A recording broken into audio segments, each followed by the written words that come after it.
Captain Jake Morrison stood on the bridge of the New Frontier and looked at the stars ahead. The massive colony ship had been traveling through space for 6 months. 50,000 people lived inside the ship's metal walls. They had left Earth to find a new home among the stars. "Captain, we're getting close to the Kepler 442 system," said Dr. Lisa Campbell. She was the ship's chief science officer. Her fingers moved quickly over the control panel. "The fourth planet looks perfect for our new colony." Jake nodded. The planet had water, air that humans could breathe, and land where they could grow food. After so many months in space, everyone wanted to walk on solid ground again. "Sir, I'm picking up some strange readings," Lisa said. Her face showed worry.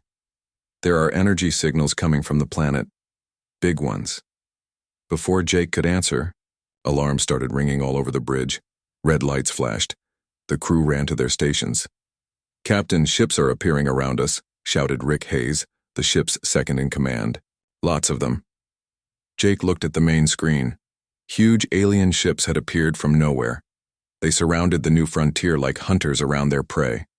The alien vessels were beautiful and terrible. They looked like they were made of crystal and metal. Energy flowed along their hulls like liquid light. "Open communications," Jake ordered. The main screen changed. An alien face appeared. The creature was tall and thin. It had 4 arms and skin you could see through. Its eyes glowed like blue fire. "I am Ambassador Zethkar of the Zephyrian Empire," the alien said. Its voice was cold and proud. "You primitive, humans have made a big mistake." Jake kept his face calm. He had been a military officer before becoming a colony ship captain. He knew how to deal with threats. "This system belongs to the Galactic Council," Zethkar continued. 12 great species rule the galaxy. We have divided all the stars among ourselves. You babies have no rights here." The alien's words made Jake angry, but he stayed quiet and listened. "You will surrender your ship now," Zethkar said. "We will move your people to a world where you belong. Refuse, and we will destroy you all." Jake looked around his bridge. His crew watched him with scared faces. These were good people. They had families, children, dreams of a new life. "How long do we have to decide?" Jake asked. 24 hours, Zethkar replied. "Use that time wisely, human. Every species we have met chose life over death. You should do the same." The screen went dark. The bridge was quiet except for the soft sounds of machines. "Captain, what do we do?" asked Amy Foster, the chief engineer. "Their ships are huge. We're just a colony vessel." Jake called his senior officers to the meeting room. They sat around a metal table under bright lights. Everyone looked worried. "Let me be clear about our situation," Jake began. "These aliens think they own the galaxy. They want us to give up our ship and our freedom. They'll send us to some world where we'll live under their rules." Rick Hayes leaned forward. "Sir, maybe we should talk to them. Find some middle ground." "What middle ground?" Jake asked. "They're not offering to share the planet. They want us to surrender everything." Dr. Paul Martinez, the ship's doctor, spoke up. "Captain, we have children on this ship, families. If we fight, they'll all die. If we surrender, they'll all live as slaves," Jake replied. Amy Foster pulled up data on her tablet. "I've been studying their ship scans of us. They think we're weak. They don't understand human technology or human spirit." Jake stood and walked to the window. Space looked cold and empty, but those alien ships were out there, watching, waiting. "We came out here for freedom," Jake said. "Earth was getting crowded. Resources were running low. We wanted to build something new, something better." He turned to face his officers. "These aliens offer us safety, but it comes with chains. They want to put us in a cage and call it protection." Lisa Campbell looked at her readings again. "Captain, I'm seeing weaknesses in their technology. Their power systems work on fixed frequencies. If we could disrupt those frequencies..." "Are you saying we could fight them?" Rick asked. "I'm saying we could try," Lisa answered. Jake thought about the 50,000 people on his ship. Mothers and fathers, engineers and teachers, children who dreamed of running through alien grass under a new sun. They gave us 24 hours to surrender, Jake said. I say we use that time to prepare for war. Amy Foster's eyes went wide. Captain, are you serious? Dead serious, Jake replied. We didn't travel across the galaxy to bow down to alien bullies. We came here to build a free human civilization. Rick Hayes shook his head. Sir, this is crazy. We're one ship against their entire fleet. Maybe, Jake said. But we're humans. We don't give up easy. Jake looked at each of his officers. I won't order anyone to fight. This has to be a choice, but I'm making mine right now. He pressed the button for the ship-wide communication system. His voice would reach every person on the new frontier. This is your captain speaking. Jake began. I'm going to tell you the truth about our situation. He explained about the aliens and their demand for surrender. He told them about the Galactic Council and how they treated other species like property. They want us to give up our freedom for safety, Jake said. But freedom isn't free. It never has been. Our ancestors fought for it on Earth. Now it's our turn to fight for it among the stars. Jake's voice grew stronger. In 24 hours, I'm going to tell these aliens exactly what humans think of their offer. I'm going to tell them to come and take what they want if they can. The communication ended. The bridge was quiet for a long moment. Then Amy Foster stood up. I'm with you, Captain. One by one, the other officers stood too. They would fight for their freedom, no matter the cost. The hours passed quickly on the new frontier. Captain Jake Morrison walked through the ship's corridors. Everywhere he looked, he saw people working. They were not preparing to surrender. They were preparing to fight. In the engineering section, Amy Foster and her team worked on the ship's weapons. The new frontier was not a warship. It was built to carry people and supplies to new worlds. But Amy was smart. She knew how to change mining tools into weapons. These plasma cutters can cut through asteroid rock, Amy explained to Jake. If I boost the power and change the focus, they might cut through alien ship hulls too. Jake watched her work. How many can you make? Maybe 20 good weapons, Amy said. Not much against a whole fleet, but better than nothing. In the medical bay, Dr. Paul Martinez set up emergency treatment areas. He knew there would be wounded people if they fought. The ship's schools had become shelters for children. Their teachers tried to keep them calm, but everyone could feel the fear in the air. Security Chief Karen Stone trained anyone who wanted to fight. She had been a Marine on Earth before joining the colony mission. She knew about war. Listen to me, Karen told a group of volunteers. These aliens have better weapons and armor, but they've never fought humans before. They don't know how tough we can be. She showed them how to use the ship's emergency equipment as weapons. Fire axes became close combat tools. Maintenance robots could be turned into mobile bombs. Stick together, Karen said. Help each other. Never give up. On the bridge, Dr. Lisa Campbell studied every piece of data she could find about the alien ships. She had recorded their communication signals and energy readings. Their technology is very advanced, Lisa told Jake, but it's also very specialized. They've been the strongest species in the galaxy for so long that they've forgotten how to adapt. Lisa pointed to her screen. It showed the alien ship designs. Look at these power systems. They're efficient, but they all work the same way. If we can find the right frequency to disrupt them, we could level the playing field, Jake finished. Maybe, Lisa said. It's just a theory. We won't know until we try. Jake left the bridge and went to his quarters.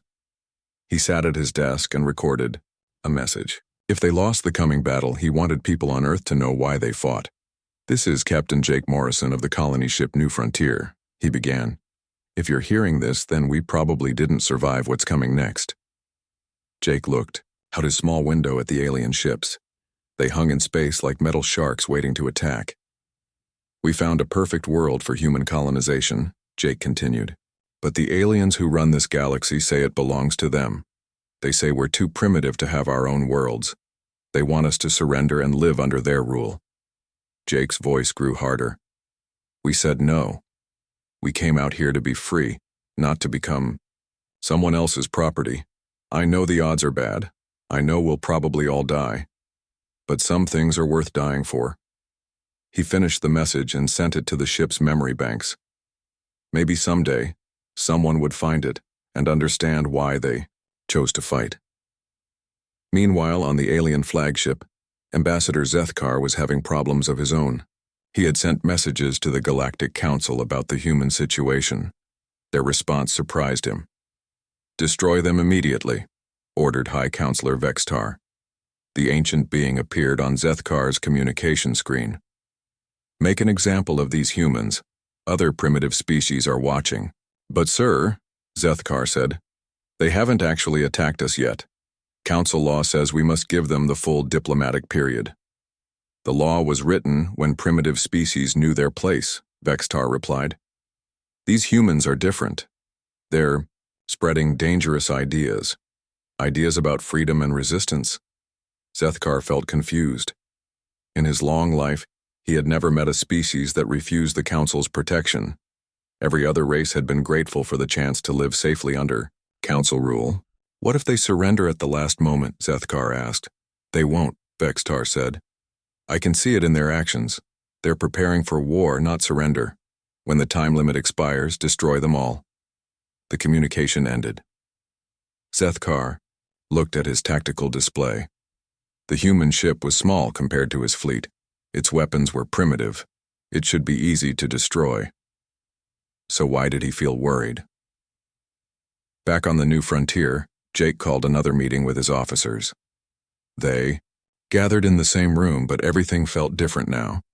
They were no longer colony leaders planning a peaceful settlement. They were military commanders preparing for war. "Status report," Jake said. Amy Foster spoke first. "We've modified 28 mining tools into weapons. They're not pretty, but they'll punch holes in alien hulls. We've also rigged the cargo bay doors to launch metal containers like bullets." "Good," Jake said. "Karen, what about personnel?"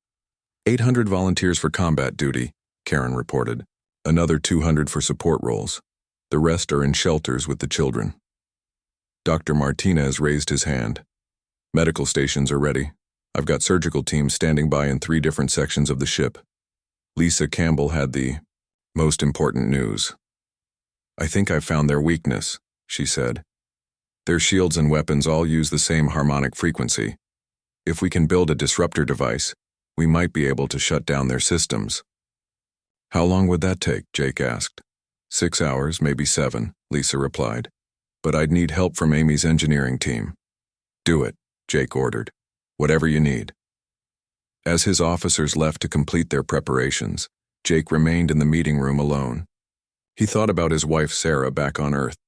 She had wanted to come on the colony mission, but someone needed to stay and coordinate with other colony ships. Jake hoped she would understand his choice. He hoped she would be proud that he chose freedom over safety. 3 hours before the deadline, Jake made his final address to the ship. Everyone stopped what they were doing to listen. "In 3 hours, the aliens will expect our answer," Jake began. "They think we'll surrender because we're afraid to die." Jake paused and looked around the bridge. His crew stood at their stations ready for battle. "They're right about one thing. We are afraid. Anyone with sense would be afraid of what's coming. But being afraid doesn't mean we have to be cowards." Jake's voice carried through every section of the ship. "We came to the stars to build something better than what we left behind on Earth. That dream is worth fighting for. It's worth dying for." He walked to the main communication panel.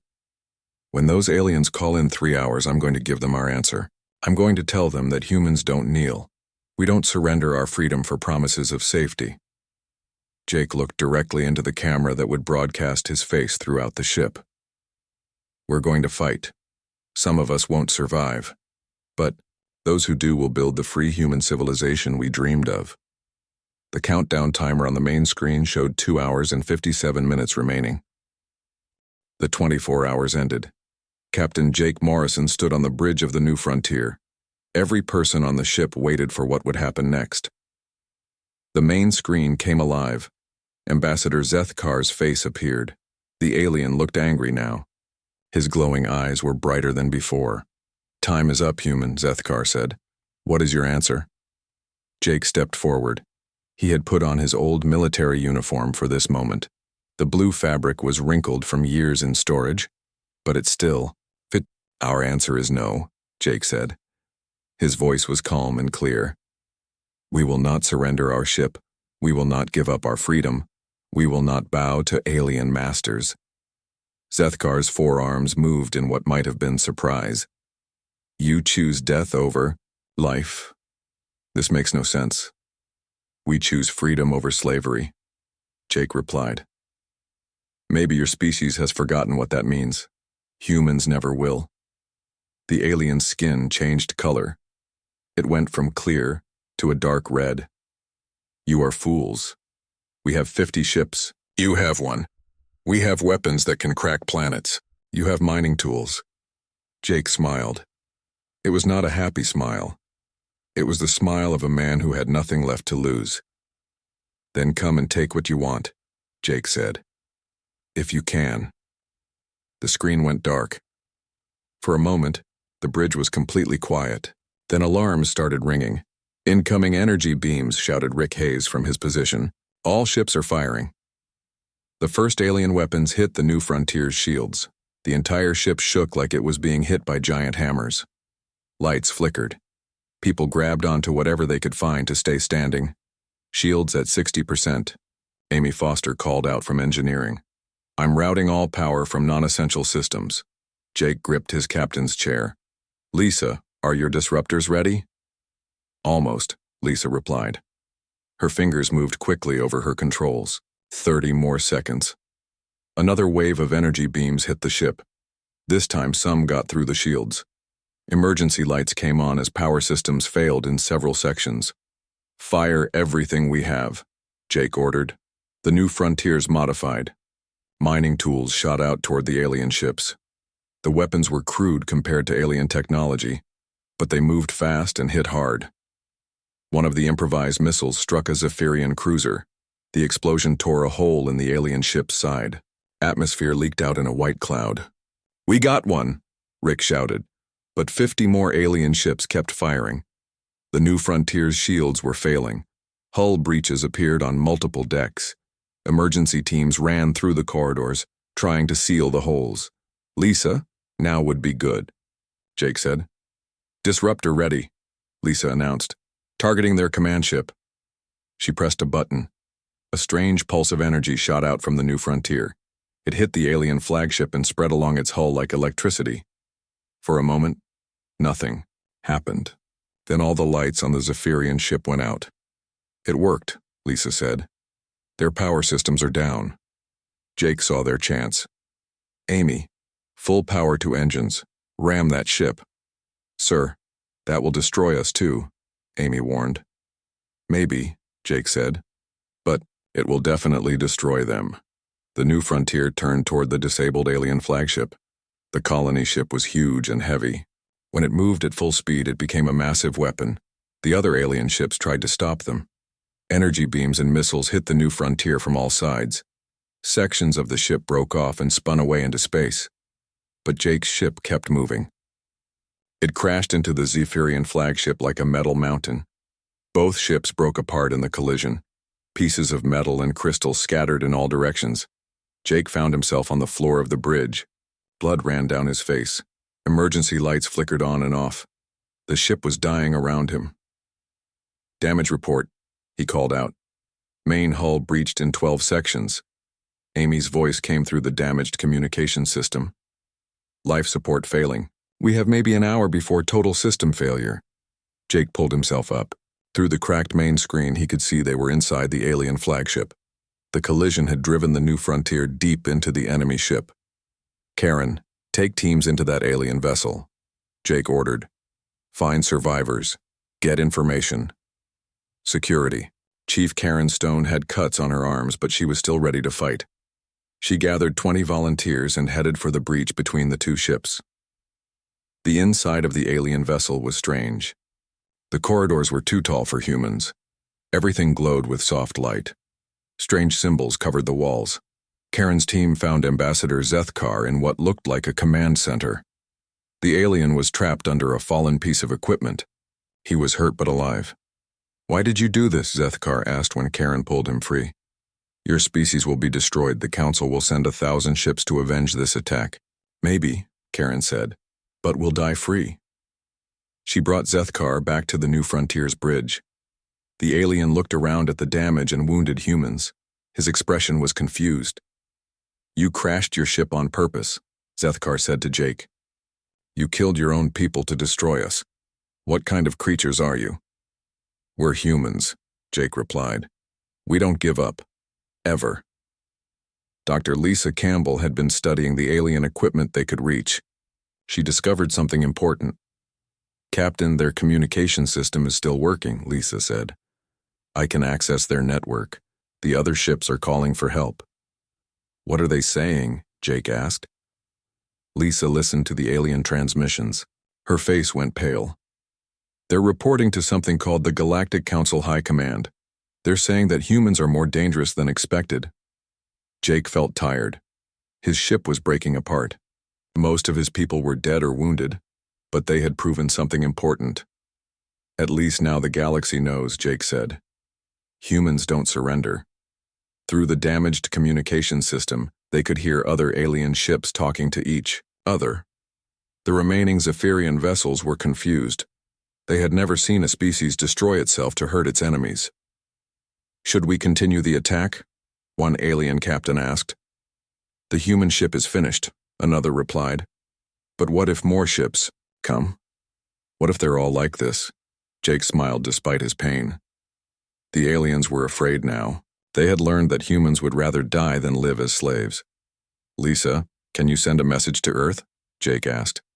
Maybe, Lisa said. If I route power from the emergency systems. Do it, Jake ordered. Lisa worked quickly with the damaged equipment. Finally, she got a weak signal. Message ready, Captain. Jake looked around the ruined bridge at his surviving crew.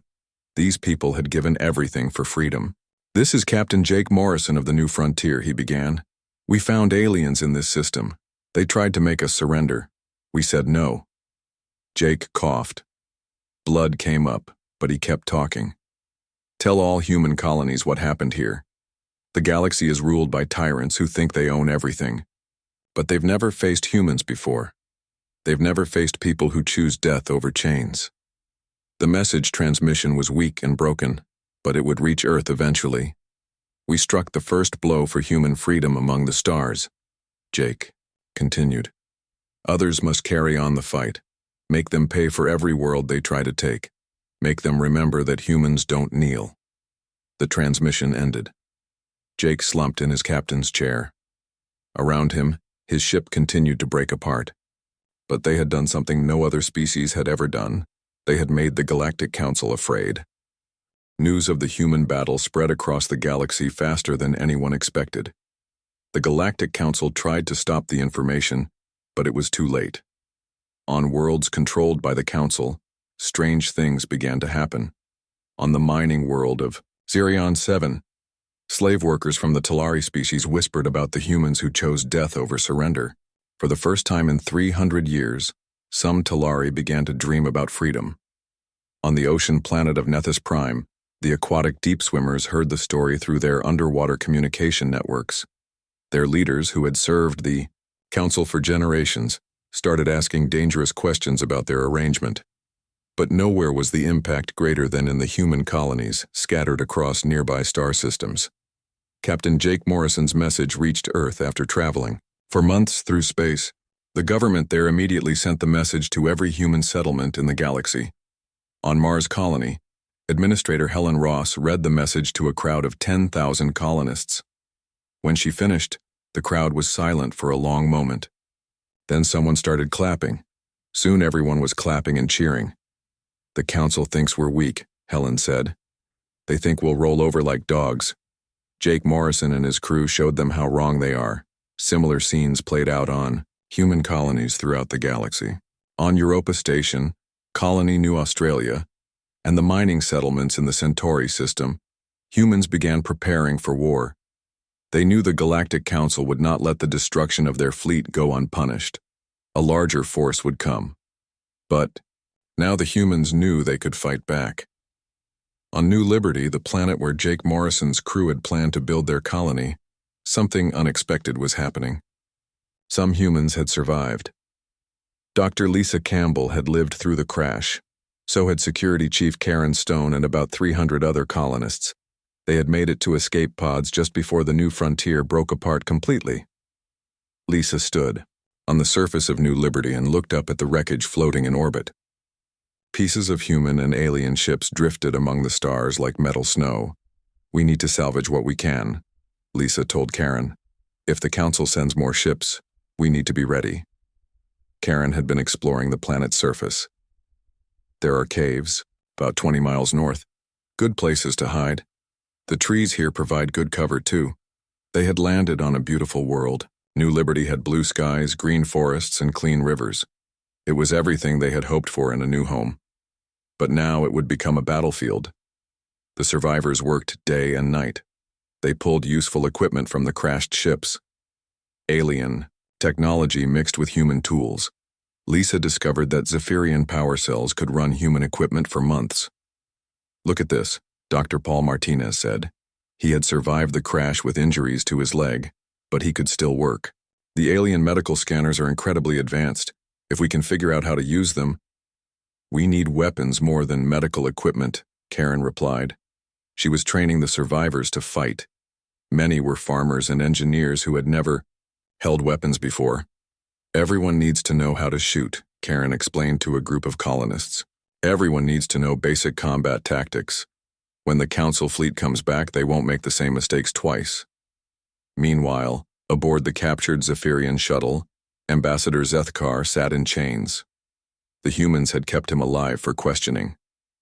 What they learned from him changed everything. "The Galactic Council has ruled for over 1,000 years, Zethkar explained. He seemed tired and confused. 12 species control everything. Hundreds of other species serve us." "Serve you or slave for you?" Lisa asked. "There is no difference," Zethkar replied. "Order must be maintained. The strong must guide the weak." Lisa studied the alien's face. She was beginning to understand something important.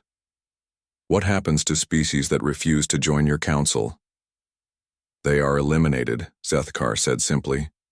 "It is necessary for galactic peace." "How many species have you wiped out?" Karen asked. Zethkar thought for a moment. "Perhaps 50 or 60. Maybe more. I do not keep count of primitives." The humans looked at each other. They were not dealing with a government that could be reasoned with. They were facing something much worse. "Your council is coming back, isn't it?" Lisa said. "Of course," Zethkar replied. "High Counselor Vextar will not allow this rebellion to continue. He will bring the full fleet. Every ship from every council. Species. How many ships?" Karen demanded. "More than you can imagine," Zethkar said. "Perhaps 500, perhaps 1,000. Enough to turn this planet into dust." That night, Lisa sat by the campfire the survivors had built. The flames reminded her of the explosion that had destroyed the new frontier. So many good people had died in that battle, but their sacrifice had meant something. The message was spreading. Humans throughout the galaxy were refusing to bow down to the Council. Karen sat down next to her. "I intercepted some communications from Earth today," Karen said. "The government is mobilizing every ship they can find. Military vessels, cargo ships, even passenger liners." "How many ships does Earth have?" Lisa asked. "Maybe 200 combat-capable vessels," Karen replied. "Not nearly enough to fight the Council fleet." Lisa poked at the fire with a stick. "Maybe we don't need to win. Maybe we just need to make them pay a price they're not willing to accept." 3 days later, something amazing happened. A ship appeared in orbit around New Liberty, but it was not a human ship or a council vessel. The ship looked like it was made of living coral. Strange patterns of light moved across its surface. When it contacted the human survivors, the voice that came through was like music. "We are the deep swimmers of Nethys Prime," the voice said. "We have come to help the humans who chose freedom over slavery." Lisa could not believe what she was hearing. "You're rebelling against the Council?" "Your captain's message reached our world," the deep swimmer replied. "For the first time in centuries, our people remembered what it meant to be free." We have decided to follow your example. More ships began arriving over the next few weeks. Not just deep swimmers, but other species too. The Talari sent mining vessels converted into warships. A group of energy beings called the Shimmer Folk appeared in ships made of pure light. What's happening? Lisa asked Zethkar during one of their questioning sessions. The Zephyrian ambassador looked sick. His skin had turned a pale gray color. Impossible things, he said. Species that have served the Council for generations are rebelling. This has never happened before. Why is it happening now? Karen asked. Because of you, Zethkar replied. Because one species chose to fight instead of surrender. You have given others hope. Lisa felt a strange emotion. For the first time since the battle, she felt something like hope herself. But she also knew the real test was still coming. The Council's main fleet would arrive soon. When it did, they would face the largest military force in galactic history. How do we fight 1,000 ships with what we have? Karen asked. Lisa looked up at the stars. Somewhere out there, the Council fleet was coming. But other ships were coming too. Ships full of species that had decided freedom was worth fighting. We make them pay for every inch, Lisa said. We make them remember that some things are more important than just staying alive. The war for the galaxy was about to begin. The Council fleet arrived like death itself. Over 800 warships dropped out of hyperspace around New Liberty. They filled the sky with metal and menace. The combined firepower could destroy entire solar systems. High Counselor Vextar commanded the massive fleet from his flagship, a vessel the size of a small moon. He had ruled the galaxy for over 6 centuries. He had crushed countless rebellions.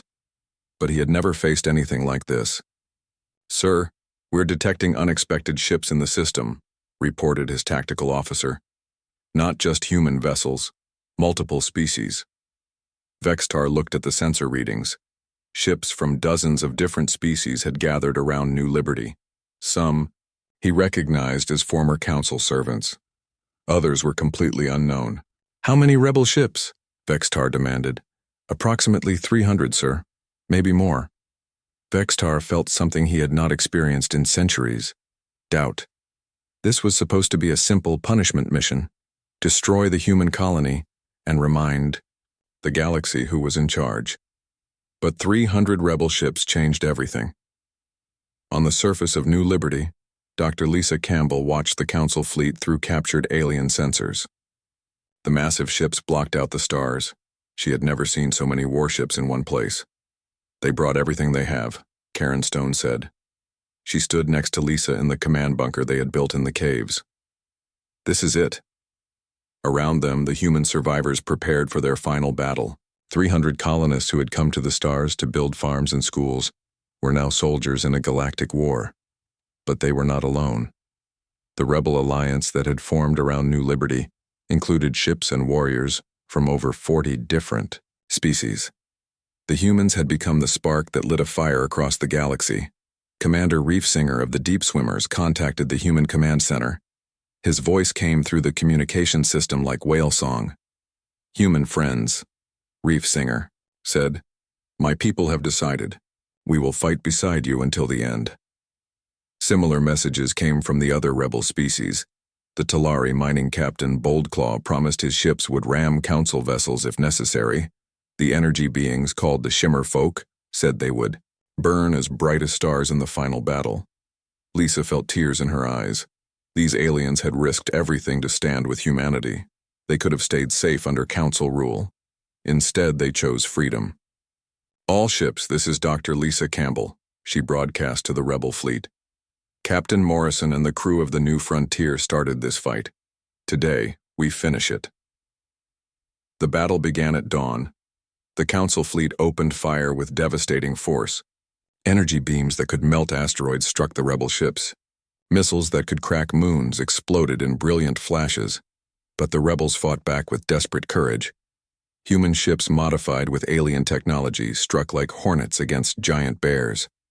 The deep swimmer vessels moved through space like living things, dodging Council fire and striking at weak points. On New Liberty's surface, the colonists watched the battle through periscopes and sensor screens. Explosions lit up the sky like fireworks. Ships from both sides fell burning toward the planet. "The rebels are holding," Karen reported. "They're taking heavy losses, but they're holding the line." High Counselor Vextar grew frustrated as the battle continued. His massive fleet should have crushed the rebels in minutes. Instead, the fight had been going on for hours. "Why are they not breaking?" he demanded of his staff. "Every other species runs when they see our true power." "Sir, they're fighting differently," his tactical officer replied. "They're not trying to win through superior firepower. They're using suicide tactics, ramming attacks, self-destruction strikes." Vextar finally understood what he was facing. These rebels were not fighting to live. They were fighting to die with meaning. That made them more dangerous than any weapon. "Focus all fire on the human planet," Vextar ordered. "If we destroy their homeworld, the others will lose heart." The massive council ships turned their weapons toward New Liberty. The planet's surface would be burned clean of all life. But as the first energy beams reached the planet's atmosphere, something unexpected happened. Ships from the rebel fleet threw themselves in the way. Deep swimmer vessels and Talari mining ships and even fragile shimmerfolk energy forms blocked the shots meant for the human colony. They died to protect a world that was not even their own. Lisa watched alien ships sacrifice themselves for her people. She could not let their deaths be meaningless. "Karen, are the orbital defense platforms ready?" Lisa asked. "As ready as we can make them," Karen replied. They had built the platforms from salvaged wreckage and alien technology. The weapons were not pretty, but they would work.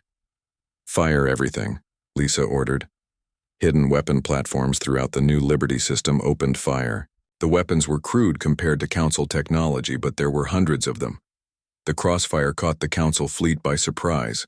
Several smaller Council ships exploded. Others suffered damage and fell back. For the first time in the battle, Vextar's fleet was forced to retreat and regroup. "Impossible," Vextar muttered. "How can primitives fight this well?" His answer came from an unexpected source. Ambassador Zethkar had been brought to the flagship as a prisoner. Now he spoke from his holding cell. "They are not fighting to conquer," Zethkar said. "They are fighting to be free. There is a difference you have forgotten." Vextar looked at his former ambassador with disgust. "You have been corrupted by exposure to these humans." "Perhaps," Zethkar replied. "Or perhaps I have remembered what it means to choose." The battle raged for 3 more days. The Council fleet had superior numbers and weapons, but the rebels fought with something the Council had lost long ago. They fought with hope. On the 4th day, something happened that changed galactic history forever. More ships appeared at the edge of the system. Not Council reinforcements, but new rebels. Species from across the galaxy had heard about the battle at New Liberty. They came in whatever ships they could find. Cargo vessels armed with makeshift weapons, science ships carrying volunteer fighters, even passenger liners full of colonists ready to die for freedom. "Sir, we're detecting over 2,000 rebel ships incoming," the tactical officer reported to Vextar. The High Counselor stared at the sensor displays. In 4 days, the human rebellion had grown from 300 ships to over 2,000. Species that had served the Council for centuries were joining the fight. "This is impossible," Vextar said. "Order all ships to retreat. We will regroup and return with a larger force." But as the Council fleet tried to withdraw, they discovered something terrible. The rebels had surrounded them. Ships from dozens of species formed a wall of metal and energy around the Council vessels. "No one leaves," Lisa broadcast to the Council fleet. "You came here to destroy us. Now you get to see how it feels to be trapped." The final battle lasted 12 hours. When it ended, the Council fleet was destroyed. High Counselor Vexitar's flagship burned in orbit around New Liberty. The ruler who had controlled the galaxy for 6 centuries was dead.